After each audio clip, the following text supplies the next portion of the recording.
Hello, hi guys, welcome back.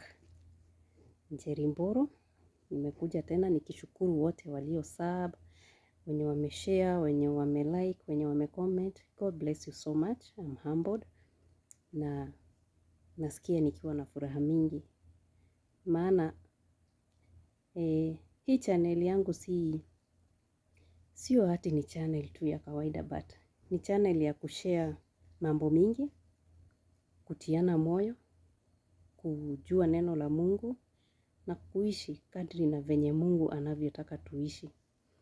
Na leo nataka tuangalie neno lenye liko katika kitabu cha Genesis chapter 22.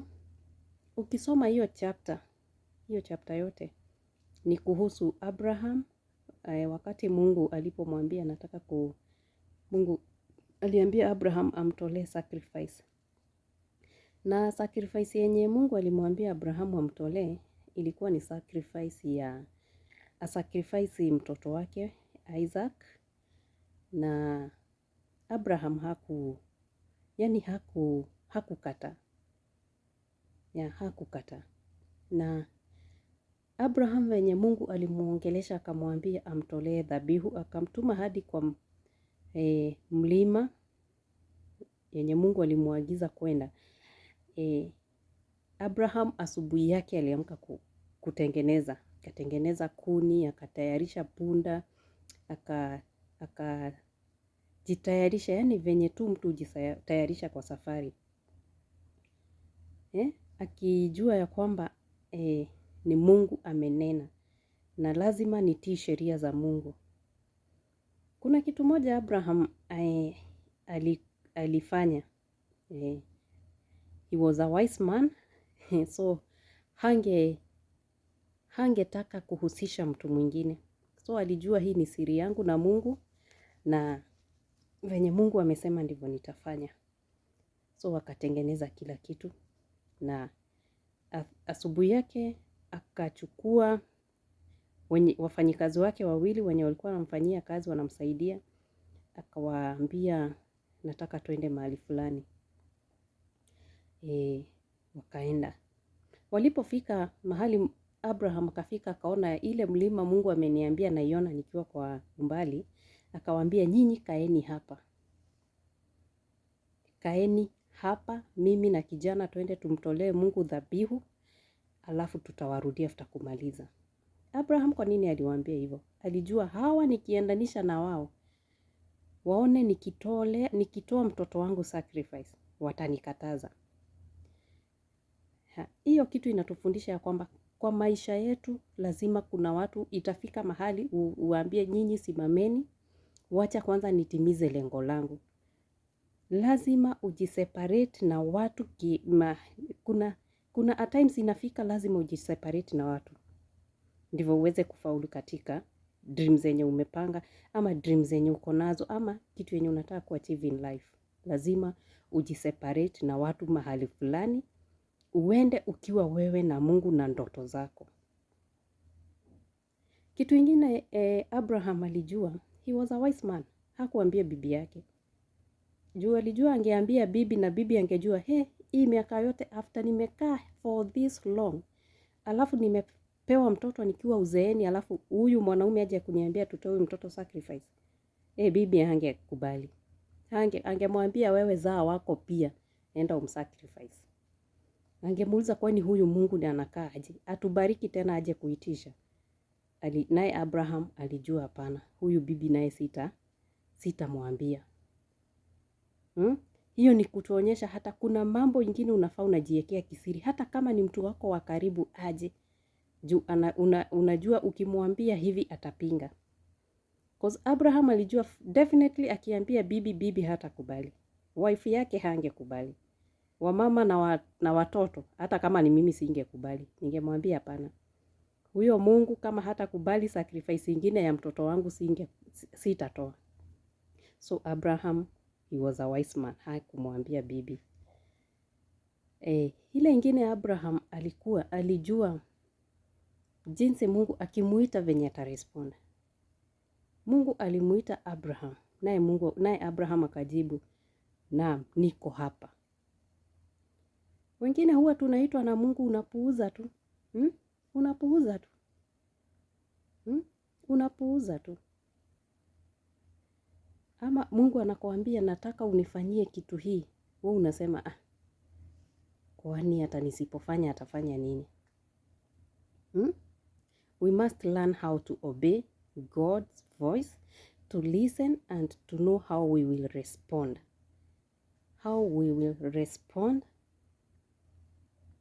kwa hiyo sauti ya Mungu yenye anatuita nayo. Cause Mungu anaweza akakwambia kwa kuongelesha kwa ndoto. Ndoto huongea, yaani Mungu huongea na watu through ndoto. Unaweza ota ukipea mtu kitu. Ama tu ufike mahali, ama tu mko kwa grupu ya watu, mtu akwambie, haki si unibarikie na hii kitu. Si unibarikie hii saa. Si unibarikie hii jacket. Yaani, ile tu mtu anakuomba kitu umsaidie. Huwezi jua kama ni sauti ya Mungu inakutumia.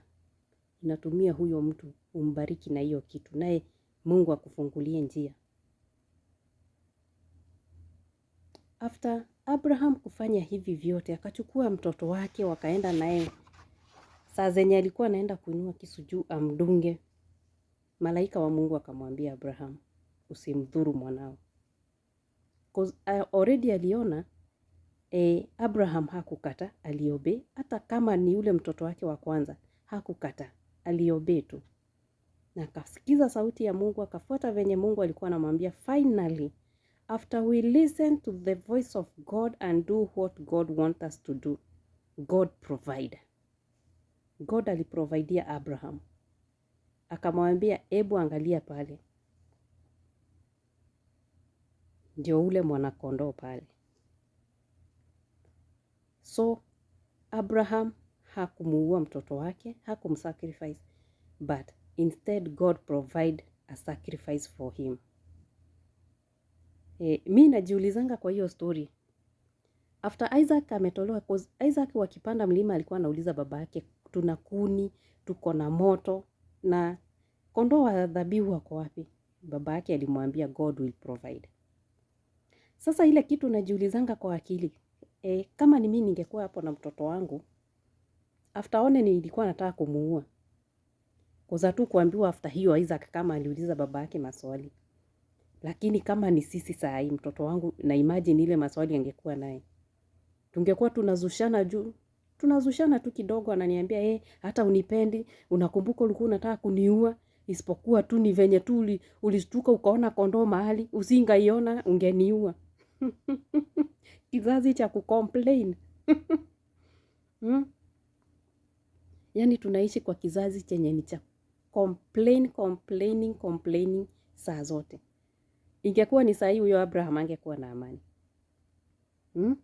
Huyo kijana wake angemleta juu. Ulikuwa unataka kuni. Hata hangekubali ati ni sacrifice, alikuwa anatolea Mungu sacrifice. Angeona venye baba yake anamchukia. Karibu uniue. Nimeona hata unipendi, mlikuwa mnanizaa kwa nini kama ulikuwa unanizaa tena uende uniue? But Isaac alivumilia, baba yake akamfunga kamba. Na jaribu kuimagine hiyo picha venye eti Abraham amechukua Isaac, already alikuwa ameshatengeneza kuni, ametengeneza kuni, akazipanga vizuri, maybe akamwagilia hata mafuta kidogo ya taa nivozi wake haraka. Alafu akachukua kijana wake, akamfunga vizuri, akamlalisha hapo. Kijana amenyamaza tu. By the way hatukuambiwa kama Isaac walingangana. Hatujaambiwa mahali eti walingangana, alinyamaza tu. So wacha tukae kama Isaac na babake Abraham. Tutii sheria za Mungu na tuache kuwa watu wa kucomplain. Ukisikiza kitu Mungu amekuambia, inaweza kuwa ni ndoto Mungu amekuongelesha through ndoto. Just listen to that voice. Don't ignore. Listen to that voice. Because Mungu hutumia njia mingi kuongea. Usiexpect hata siku moja utaona Mungu eti amesimama hapo kama mtu. No. God speak through many ways. He has many ways to speak ama kujidhihirisha kwetu. So let us be a good listener na to know how to respond and to obey, and finally God will provide. Nitaachia hapo. Mungu awabariki sana. Wewe mgeni mwenye subscribe and learn more from this channel. Share, comment and God will bless you. Jina ni Njeri Mboro Facebook. Yeah, if you want anything you can contact me. In my numbers are there in Facebook, on the Facebook page. Unaweza nifuata hapo. We can share more about this God we are serving, because ni Mungu mwenye haachi watu wake. Ni God who provide no matter what situation you are in. God bless you so much. Till next time, I love you. Bye.